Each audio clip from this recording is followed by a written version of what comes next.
মাননীয় স্বাস্থ্যমন্ত্রী মহোদয় হঠাৎ করে শরণখোলা স্বাস্থ্য কমপ্লেক্সে পদার্পণ করেছেন। প্রথম যেটি দেখছেন সেটি হলো খাবার তিনি নিজে খেয়ে দেখছেন। সত্য কথা বলবো,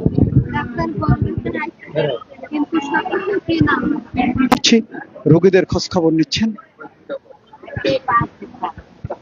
হাম আছে এমনি নিউমোনিয়া আগে ছিল কবে আসছেন এখানে? কেমন এখন ডাক্তাররা দেখে ইঞ্জেকশন দিচ্ছে, শ্বাসকষ্ট হলে ইয়া দেয়, অক্সিজেন দেয়, খাবার টাবার কেমন? খাবার ভালো দেয় ডাক্তার দিয়ে না বাবা আমার সাথে ভালো করে স্যার ব্যবহার সবার ব্যবহার আমার সাথে মিলে ভালো ব্যবহার। আমরা আমার মারামারি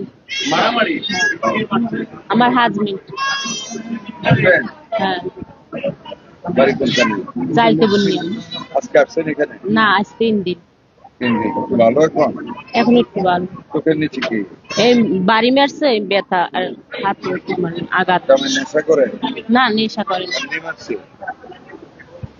তো অসহায় আসার পরে কেমন?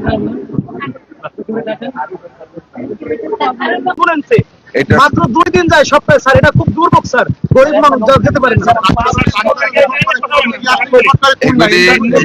এই জিনিসগুলি কিন্তু আমাদের নলেজে আছে, আমরা তো মাত্র 6 মাস হয় নাই এখনো, একটু সময় দেন।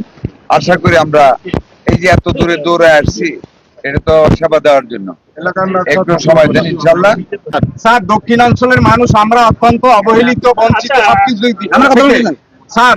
আমাদের এখানে একজন বিশেষজ্ঞ ডাক্তারের অভাব, সে কারণেই আমাদের গ্রামগঞ্জ থেকে তৃণমূল পর্যায়ে যদি কোনো রুগী নিয়ে আসে, ওই রুগীর কোনো সাধ্য থাকে কি থাকে না রেফার করে দেয় সাথে সাথে স্যার খুলনায়।